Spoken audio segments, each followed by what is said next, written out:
आज की कहानी है आखिरी गिरहमन के घाव। नवंबर की शोक हवा साधिकार पर्दे सरकाकर अंदर आ गई और जैसे बड़े प्यार से सोती हुई अस्मी के सिर पर हाथ फेरने लगी। पीछे पीछे जाड़े की गुनगुनी धूप भी खिड़की फांद कर आ गई और उसकी पलकों को चूम लिया। अस्मी आधी नींद और आधी जागृति में थी।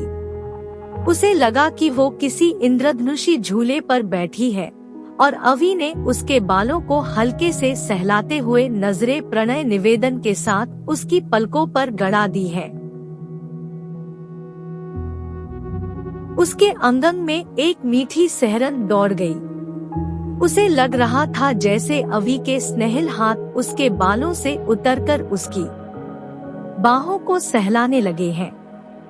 उसका मुस्कुराता हुआ चेहरा अस्मी के चेहरे पर झुकता जा रहा है, उसे चूमने के लिए करीब और करीब और करीब। तभी झटके से अस्मी की नींद खुल गई और सुंदर सपना टूट गया। उसकी चटकन तीस बनकर उतरती गई दिल में, दिमाग में, शरीर में। अस्मी ने एक ठंडी सांस ली और अब ये तीस जीवन में भी फैल जाएगी। उसने खुद ही तो इस सुंदर सपने को उठाकर अपने जीवन के बाहर फेंक दिया है। अस्मी का मन बेचैन हो गया। सपने हमेशा अवचेतन मन बनाता है। कहीं उसका अवचेतन मन उसे आगाह तो नहीं करना चाहता? कहीं उसका दिल उसे ये तो नहीं बता रहा कि उसकी सारी आशंकाएं निर्मूल थी? कहीं ऐसा तो नहीं कि ये सपना नहीं, उसके दिल की गहराइयों की आवाज थी कि अवि को एक मौका दिया होता। माँ के साथ कॉफी पीने बैठी तो जाने क्यों अस्मी की निगाहें ऊन के लच्छों की गिरह सुलझाती उनकी उंगलियों पर टिक गई। माँ, देख रही हूँ कि अंत की कुछ दूरी पर ये गिरह सुलझने का नाम नहीं ले रही, वो अचानक बोली। अंतिम गिरह बड़ी उलझी होती है, मुश्किल से खुलती है।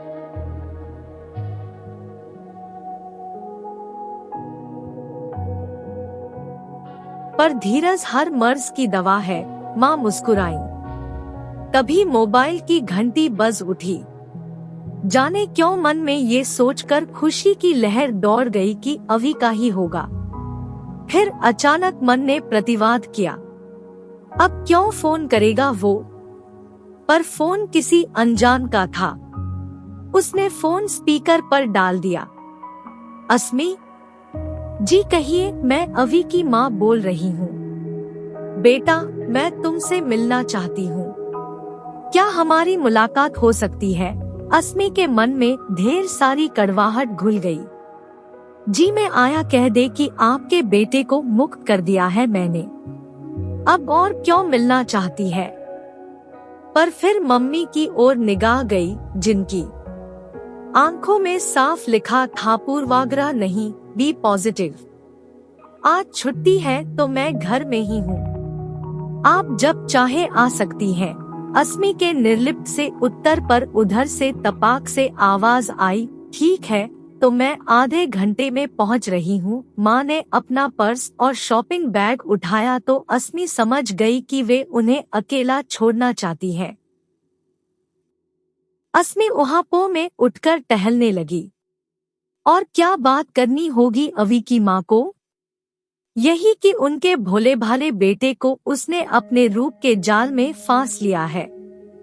लगता है अवि ने बताया नहीं अपनी माँ को कि वो उससे शादी के लिए इनकार कर चुकी है। उसका दृढ़ इनकार सुनकर अवि की अपनेपन से भरी आंखों में उमड़ा वेदना का समंदर याद आया तो मन में फिर टीस उठती गई। तुम्हें कैसे समझाती अवि कि तुम्हारा स्पर्श मुझे कभी खुश नहीं कर सकता। नहीं, मैं किसी पुरुष को अपने नजदीक आने का अधिकार नहीं दे सकती। वो अधिकार जो जबरन लेने के लिए उसने मेरा सारा अस्तित्व झंझोड़ कर रख दिया था। अस्मी की यादों में अतीत सजीव होता जा रहा था। वो दिन तो जैसे खुशखबरियों का दिन था। बैडमिंटन के राष्ट्रीय स्तर के टूर्नामेंट के लिए चयन, उसके बैंड को ऑडिटोरियम में डेट मिलना और फैशन डिजाइनिंग के मनपसंद कॉलेज में प्रवेश। खुशी की इस त्रिवेणी में दोस्तों ने फ्रेंड्स कैफे में ट्रीट मांगी थी। माँ ने खुशी से 2000 रुपए पकड़ाते हुए कहा था, अपनी उड़ान की शुरुआत अच्छे से सेलिब्रेट करना, पर जल्दी घर आ जाना। जल्दी आ जाऊंगी माँ, मगर ये क्या है? अस्मी ने माँ की आंखों में आते हुए आंसुओं को इंगित करके पूछा था। मेरी हंसती, खिलखिलाती, हर समय नखरे करती, शरारती गुड़िया हॉस्टल चली जाएगी तो घर सूना हो जाएगा, कहते हुए माँ बहुत भावुक हो गई थी। और घर सचमुच सूना हो गया था, मगर अस्मी के हॉस्टल जाने से नहीं, उसकी मुस्कानों को नोचकर फेंक दिए जाने से। वो अस्मी का एक पुराना दोस्त था जिसके प्रणय प्रस्ताव को अस्मी ने अस्वीकृत कर दिया था। घर लौटते समय रास्ते में उसने अपने साथियों के साथ जबरन अस्मी का रास्ता रोक लिया और अपने वहशी घमंड से उसकी सारी खिलखिलाहटों और कोमल भावों को छीनकर फेंक दिया। अस्पताल के वो 3 माह 3 युगों से भी लंबे थे, जब कैलेंडर की तारीखें एक एक करके अस्मी के सपनों के टूटने का पैगाम लाती रही थी। बैडमिंटन के टूर्नामेंट की तारीख, अपने बैंड को शहर के सबसे प्रसिद्ध ऑडिटोरियम में मिली प्रस्तुतिकरण की तारीख, कॉलेज में प्रवेश की तारीख और जाने कितनी सिसकती, खामोश और उदास तारीखें। वो तारीखें खत्म हुई तो शुरू हुई अदालत की खौलती, जलती, सुलगती तारीखें। शरीर के घाव तो कुछ महीनों में भर गए थे, पर आत्मसम्मान के कुचले जाने से आत्मविश्वास भी टूट चुका था। मन और आत्मविश्वास के घावों पर कोई औषधि काम नहीं कर रही थी। वो घर में खोई और उदास बैठी रहती। बाहर अकेले निकलती तो रास्ता थोड़ा भी सुनसान होता तो हर पास से गुजरने वाले लड़के से डर लगने लगता। लड़कों से हो गई वितृष्णा के कारण न तो बैंड में वापस जाने की चाह होती, न स्टेडियम में पास आने, बात करने। खुद को देखने वाले हर लड़के की आंखों में उसे उसी अश्लीलता का आभास होने लगता। कॉलेज में भी क्या ज्वाइन करे समझ नहीं आता था। मुकदमे के कारण शहर छोड़कर कहीं और कोई कॉलेज ज्वाइन नहीं करना चाहती थी। उस पर अदालत में सारे ज़ख्म हो जाते। उस दिन तो अस्मी का रोम रोम सुलग उठा था जब उसकी माँ ने भरपाई के लिए अपनी मर्यादाहीन भाषा में कहा था, गुड़ खुद खुला छोड़ा और इल्जाम हम पर है कि उस पर मक्खी क्यों आ फंसी। लेकिन अब जब मिट्टी पलीद हो ही गई है तो मेरा बेटा शादी कर लेगा, इससे दे देंगे इसे इसकी इज्जत वापस। चलो अब बात खत्म करो। शादी, मेरे आत्मसम्मान की भरपाई शादी? आपने सोच कैसे लिया कि जिस इंसान को मैं आजाद घूमने देने के योग्य नहीं समझती, उसे अपनी जिंदगी में जगह देने के योग्य समझ सकती हूँ? मेरे अपमान की तो कोई भरपाई हो ही नहीं सकती, पर हाँ, इसे सजा दिलवा कर मुझे और मेरी जैसी और भी कई लड़कियों को सड़कों पर बेखौफ चलने की आजादी वापस करवा दीजिए। एक बीमारी फैलाने वाली मक्खी को सड़क से हटाने का एक और उदाहरण समाज को देकर लड़कियों को थोड़ी सी निर्भीकता और अपराधियों को थोड़ा सा डर वापस दे दीजिए। जज को संबोधित करते हुए क्रोध के आवेश में अस्मी की आंखों में आंसू आ गए थे। उस दिन घर लौटकर माँ ने अदालत में बुलंद आवाज में बोलने पर उसकी तारीफ करते हुए बात आगे बढ़ाई। तूने बहुत अच्छी बात कही कि जैसे जैसे अपराधियों को सजा मिलने के उदाहरण सामने आएंगे, अपराधियों के मन में डर बढ़ेगा। जहाँ ये संघर्ष जरूरी है, वहीं इससे ज्यादा जरूरी है अपने भीतर बस गए डर को हराना। निर्भीकता और आजादी तो अपने भीतर की भावना है, यह कोई किसी को दे नहीं सकता। अदालतें और कानून तो अपने नागरिकों में ये उपजाने में केवल मदद कर सकते हैं। तू आजादी की लड़ाई लड़ रही है तो याद रख, आजादी तो एक सोच है, ये आत्मनिर्भरता का दूसरा नाम है। यही तो माँ जब से मैं अपनी रक्षा में असमर्थ हुई हूँ, खुद की नजरों में कमजोर साबित हो गई हूँ। क्या अब भी तुम्हें लगता है कि मैं आत्मनिर्भर हूँ? मुझे आजाद जीवन जीने का हक है। कमजोर क्यों? हम सब जानते हैं कि रानी लक्ष्मीबाई और लाखों शहीद अपने राष्ट्र की रक्षा में असमर्थ साबित हुए, पर आज तक कहीं उनके लिए कमजोर विशेषण पढ़ा है तूने? देश की रक्षा में मर मिटने वाले सैनिकों के लिए कमजोर विशेषण पढ़ा है तूने? अगर राह चलते इंसान को कोई कुत्ता काट ले तो इंसान कमजोर और कुत्ता ताकतवर नहीं साबित हो जाता। मजबूती न हारने का नहीं, हारकर भी हिम्मत न हारने के जुनून का नाम है, न गिरने का नहीं, गिराए जाने पर उठने के आत्मबल का नाम है। अपनी शर्तों के साथ जीने की राह में आने वाले जोखिम उठाने का साहस ही आजादी है। स्वतंत्र जीवन की चाह रखने वाले हर प्राणी केवल स्त्री पुरुष यानी मनुष्य ही नहीं, बल्कि जानवरों को भी ये जोखिम उठाना ही पड़ता है। और दुर्घटना से बचने के लिए केवल सतर्कता चाहिए, और फिर भी दुर्घटना हो जाए तो उसे भूलकर आगे बढ़ने की कोशिश से ही आत्मविश्वास आता है। ताकत अशोक की सेना में नहीं जिसने विश्व जीता था, बल्कि बुद्ध की आत्मशक्ति में बसती है, जिन्होंने सिर्फ अपने भीतर के डर को जीता था। माँ की बातों से अस्मी का खोया हुआ आत्मविश्वास लौटने लगा।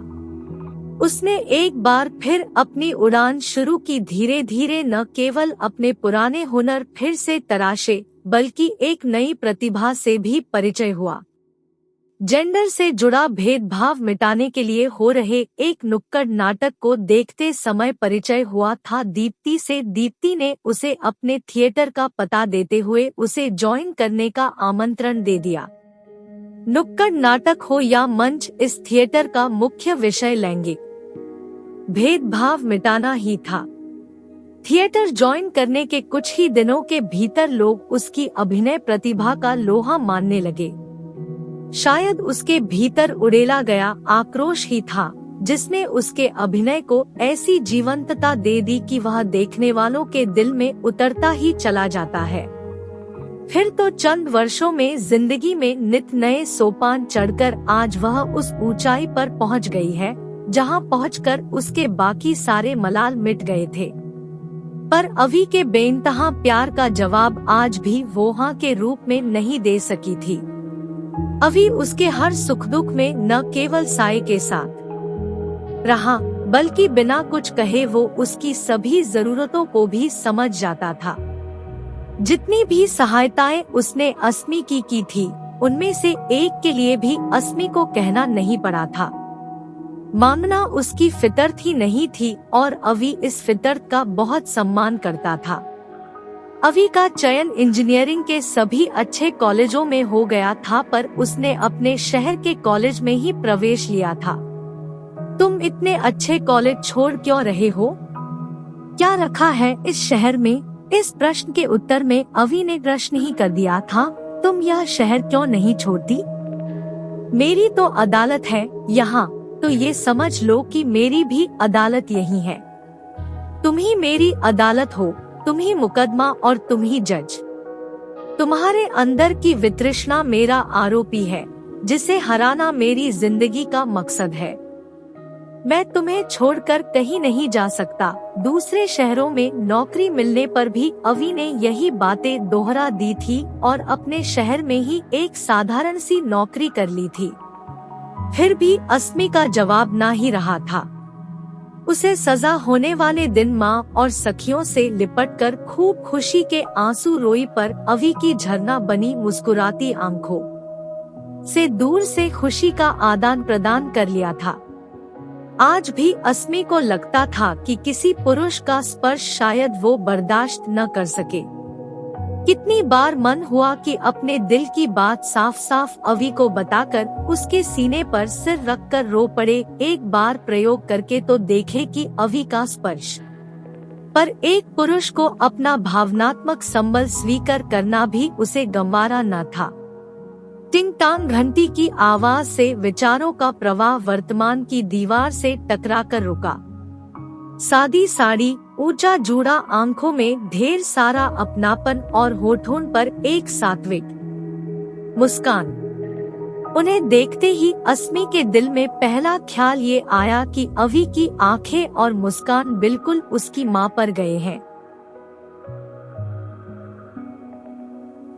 मैं सोच रही थी कि पहली बार तुमसे मिलने आ रही हूँ तो क्या दूँ तुम्हें, तो अवी ने बताया कि तुम्हें चॉकलेट्स बहुत पसंद है। यह कहते हुए उन्होंने चॉकलेट का एक बड़ा सा डिब्बा अस्मी के हाथों में पकड़ा दिया। अवी की माँ ने मुद्दे पर आने में बहुत देर नहीं लगाई, पर उन चंद लम्हों में ही उन्होंने अपने शालीन व्यक्तित्व की खुशबू से पूरे घर को महका दिया था। इतनी आत्मीयता उड़ेल दी थी वातावरण में कि अस्मी को उनसे बरसों की पहचान लगने लगी थी। बेटा, तुम्हें अवी क्यों पसंद नहीं है? वैसे तो बिना कारण भी कोई किसी को नापसंद हो सकता है, पर अगर कोई कारण हो और उसे दूर किया जा सकता हो तो मुझे बताना पसंद करोगी? यह कहते हुए वो अस्मी के बिल्कुल करीब बैठ गई और उसके दोनों हाथ अपने हाथों में थाम लिए। अस्मी को लगा जैसे अचानक उसके मन में जमी कोई बड़ी सी शिला पिघलने लगी है, जैसे बड़ी उलझी हुई सी गांठें खुलकर सुलझने लगी है। किसी जमे हुए तूफान की हवा खुलकर निर्बंध हो गई है। उसे याद आने लगे थे वो लम्हे जब वो अपनी माँ के सामने भी खुलकर रो नहीं पाती थी कि कहीं उसकी स्थिति का दोष वो खुद को न देने लगे। वो सारे दबाए तूफान उमड़ पड़े और न जाने कितनी देर उस माँ के सीने पर सिर रखकर रोती रही। वो उनके स्नेहिल व्यक्ति में जाने ऐसा क्या था कि अस्मी के मुंह से न चाहते हुए भी एकदम सही बात आ ही गई। आपके बेटे में कोई कमी नहीं है आंटी, पर मुझे नहीं पता कि किसी पुरुष का स्पर्श मुझे कोई खुशी दे पाएगा कि नहीं। मुझे पुरुष के स्पर्श से जो वितृष्णा हो गई है वो कभी दूर नहीं हुई, तो अगर अवी का इंसान जरूर बनाऊंगी।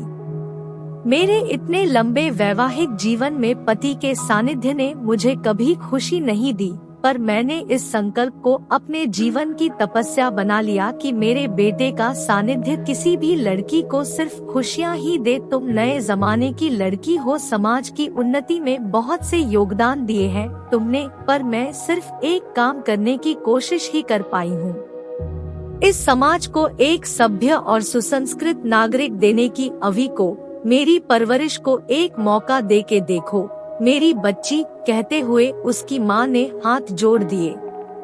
अस्मी की आंखों से, है बेटा, मेरी परवरिश की परीक्षा ले लो। मैंने जिंदगी में एक ही काम किया है, अपने बेटे को अच्छा इंसान बनाने की कोशिश। मुझे बता दो कि मैं ये कर पाई कि नहीं। अवी की माँ की स्नेहिल वाणी क्रमश गंभीर होती गई। मेरे पति में वे सारे अवगुण थे जो जमींदार घराने के लड़कों में गुण माने जाते थे। मैं बहुत शिक्षित नहीं हूँ, पर मेरे अंदर यह छटपटाहट जरूर थी कि मुझे समानता का अधिकार चाहिए। मैंने अपने स्तर पर विरोध तो बहुत किया, पर कर कुछ नहीं सकी। जब अवी मेरी गोद में आया तो मैंने खुद से वादा किया कि मैं इसे अच्छा इंसान जरूर बनाऊंगी।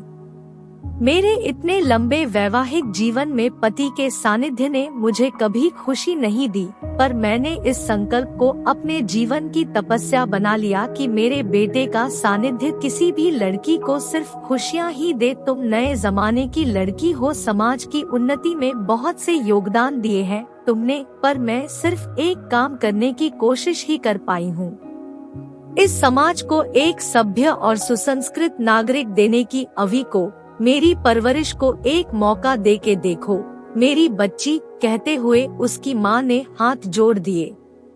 अस्मी की आंखों से आंसुओं की धारा बह चली। ये गंगोत्री थी प्रेम की अविरल गंगा की उसकी आंखों से अवी और वो वहशी हट गए। रह गई तो केवल 2 माहें। उसके मन ने पुकारा नहीं, पुरुष जात से नफरत करने का कोई कारण नहीं है। वो एक माँ थी जिसने अपने बेटे को ऐसी मक्खी बना दिया जो समाज को सिर्फ बीमार कर सकती थी, और ये भी एक माँ ही थी जिसने एक बेटे को उस महानता तक ले जाने की कोशिश की थी जो पत्थर में भी प्राण फूंक सकता था। अस्मी जी भरकर रोई थी और अब खुलकर मुस्कुरा दी। उसके मन की आखिरी गिरह भी सुलझ गई थी। Thank you for watching. Please like, subscribe and share.